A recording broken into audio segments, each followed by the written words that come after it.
સુરતમાં પ્રમોશન માટે traffic jam કર્યો। મોબાઈલની દુકાનના પ્રમોશન માટે ટ્રાફિક જામ કરવામાં આવ્યો।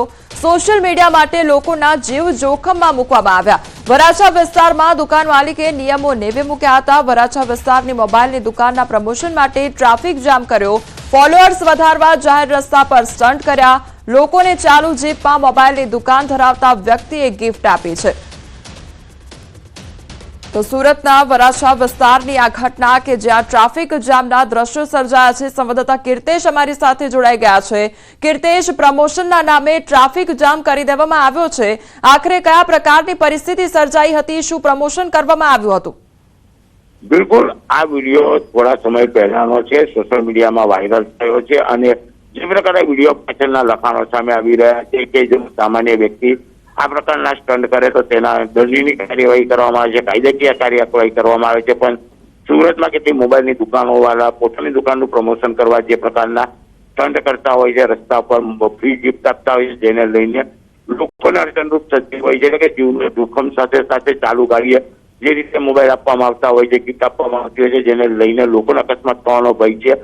અને આ પ્રકારના પ્રમોશનને લઈને શહેરમાં ટ્રાફિક વ્યવસ્થાને પણ મોટી અસર થતી હોય છે, જેને લઈને આ વિડીયો વાયરલ લોકોએ કર્યો છે અને લોકોમાં કોમેન્ટ આપી રહ્યા છે કે સામાન્ય વ્યક્તિને દંડ અને કાર્યવાહી તો પ્રમોશનના નામે લોકોને થતી ગણનગત અને હેરાનગતિ સામે સવાલો ઉભા કર્યા છે। જી કીર્તેશ, સમગ્ર માહિતી બદલ આપનો આભાર। વિધાનસભામાં બજેટ સત્રની બેઠકનો છેલ્લો દિવસ અને આજે 3 સરકારી વિધેયક રજૂ કરવામાં આવશે। આજે છેલ્લો દિવસ છે અને આજે જે 3 વિધેયકો છે, 3 સરકારી વિધેયકો છે તે રજૂ કરવામાં આવશે। તો કેગના અહેવાલ અંગે કોંગ્રેસે પ્રહાર પણ કર્યા છે। અમિત ચાવડાએ કહ્યું છે કે સરકાર કેગનો અહેવાલ છેલ્લા દિવસે મૂકે છે।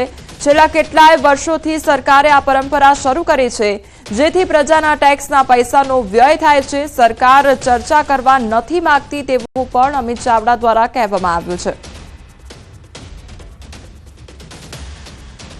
પણ ચર્ચાથી ભાગવા માટે આ કેગનો અહેવાલ છેલ્લા દિવસે મૂકવામાં આવે છે, દુર્ભાગ્યપૂર્ણ છે।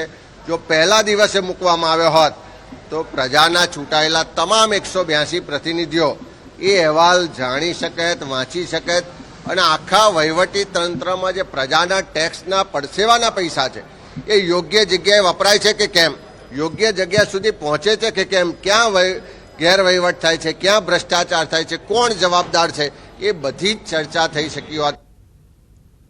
અમદાવાદમાં રેલવે સ્ટેશન પર હાઈ વોલ્ટેજ ડ્રામા અને ટ્રેન ઉપર ચડીને ભારે તમાશો કરવામાં આવ્યો છે। કાલુપુર રેલવે સ્ટેશન પર આખી ઘટના બની। ટ્રેનની પરથી હાઈ વોલ્ટેજ લાઇન પસાર થઈ રહી છે। યુવકને નીચે ઉતારવા માટે લોકોએ પ્રયાસ પણ કર્યો। ઉતારવાનો પ્રયાસ કરનારા લોકોને યુવકે ચીમકી આપી। હાઈ વોલ્ટેજ લાઇનને અડકી લેવાની યુવકે ચીમકી આપી હતી। તો યુવકનો હાઈ વોલ્ટેજ ડ્રામા જોવા લોકો ટોળે વળ્યા હતા।